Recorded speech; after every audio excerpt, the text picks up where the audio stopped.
I do want to go back to your question, Miko, regarding the Druze context, because it is actually an interesting case, especially there, since, as I said, Druze have been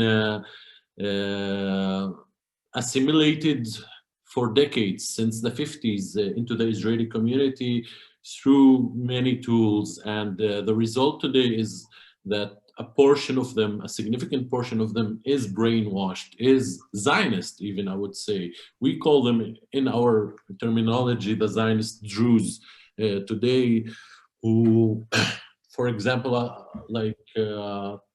two Knessets ago, two parliaments ago, we had 6 representatives in the Israeli parliament out of 120, and we are less than 2% of the population. We are like 100,000. So even if all the Druze voted for Druze candidates, we wouldn't, pass the, I don't know how they call it, even the margin that allows you, and the 3.5% margin that allows you into the Israeli parliament, which is also an indicator why the Druze are an interesting case in terms of elections.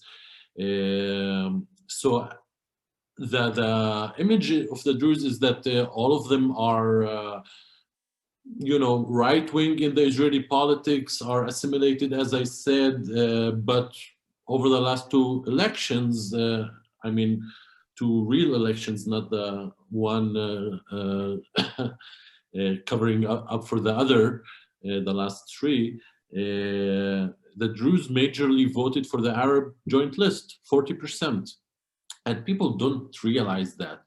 I don't vote, I boycott the Israeli elections, but that is an indicator of how the information is misleading regarding the Druze community in Palestine.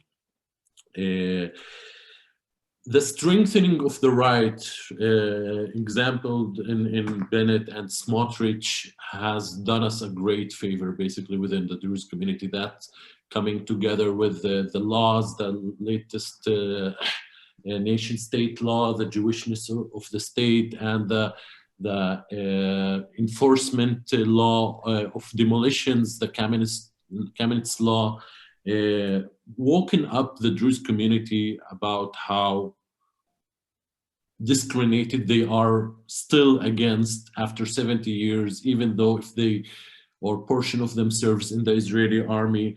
And that is something positive I can take from the Israeli elections and the way, the direction it's going towards within that context.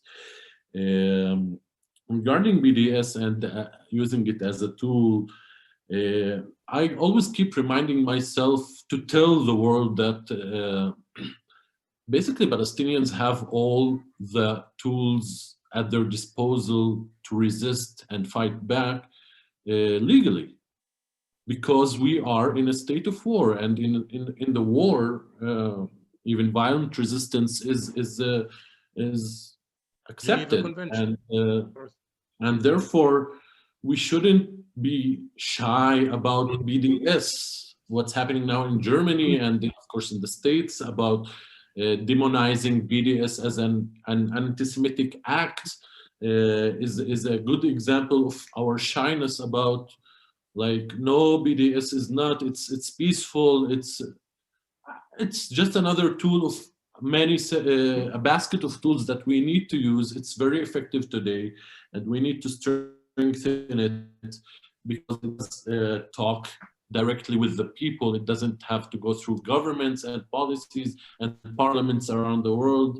So I think BDS today is the best answer to all these normalization attempts Israel is doing, both regionally, locally, and so on. And yeah, I think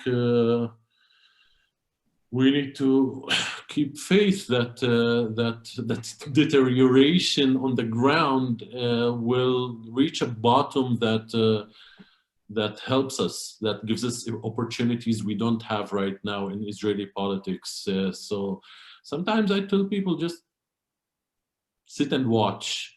at instances what's happening there, learn from it, and find opportunities where the weaknesses are appearing more and more in the Israeli politics, in the Israeli public even, drifting away from reality and from truths that are on the ground, and trying to portray narratives that are merely based on myths, basically.